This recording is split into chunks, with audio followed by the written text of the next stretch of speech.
अनिकेत यादव, राजू भैया जिंदाबाद जिंदाबाद। वशिष्ठ कुंड की जनता जिंदाबाद जिंदाबाद।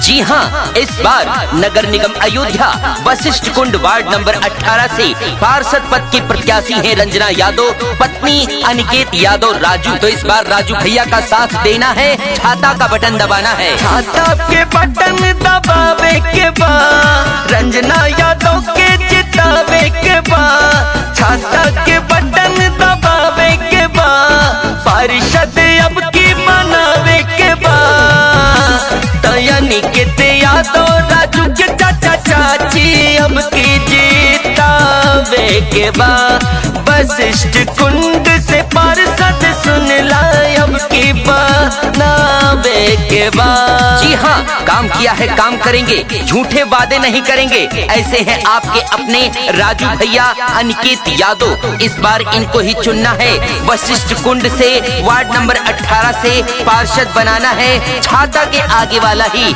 बटन दबाना है। करे है विकास और करे है तरक्की, भैया के बात बाटे अपने हो बाकी। करे है विकास और करे है तरक्की, भैया के बात बाटे अपने हो बाकी। जी हाँ, इसलिए छाता का बटन दबाएं, राजू भैया को जिताएं। छाता के बटन दबावे के बाद रंजना यादव के जितावे के बाद, छाता के बटन दबावे के बाद पार्षद अब की बनावे के बाद, अनिकेत यादव राजू के चाचा चाची अब की जीतावे के बाद, वशिष्ठ कुंड से पार्षद सुन ला अब की बनावे के बाद। जी हाँ, सबके लिए नेक, सबके लिए एक। ऐसे हैं आपके अपने प्रत्याशी राजू अनिकेत यादव भैया की पत्नी। तो इस बार इनको ही जिताएं, पार्षद बनाएं वार्ड नंबर 18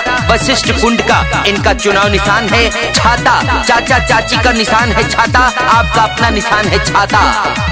कोई दिखावा नहीं ढोंग करते हैं, भैया जी सबके साथ रहते हैं। कोई दिखावा नहीं ढोंग करते हैं, भैया जी सबके साथ रहते हैं। तो इस बार छाता के आगे ही बटन दबाना है। छाता के बटन दबावे के बाद रंजना यादव के जितावे के बाद, छाता के बटन दबावे के बाद पार्षद अब की बनावे के बाद, अनिकेत यादव राजू के चाचा चाची अब की जीतावे के बाद, वशिष्ठ कुंड से पार्षद सुन ला अब की बनावे के बाद। अनिकेत यादव, राजू भैया जिंदाबाद जिंदाबाद।